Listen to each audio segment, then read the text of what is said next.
دادا پهلوانی تو پلنگ ایرونی شق جاده قایدان دادا شوق ایرونی دادا پهلوانی تو پلنگ ایرونی بچه گیران گمن دادا شوق ایرونی دادا شوق ایرونی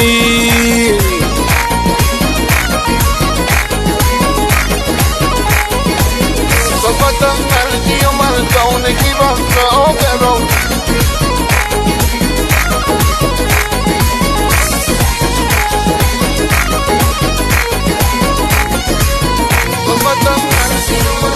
صحبت مردی و مردانگی وقت آبران نوم گیرانی من هر جا گمه با افتخار صحبت از رفاقت و دوستی و وش آبران بچه های کناچای رقیب ندار نه آبران پهلوانی شوق ایرونی رقیب ندار نی دادا پهلوانی دادا پهلوانی چه پلنگ ایرونی بچه گیران گمه دادا شوق ایرونی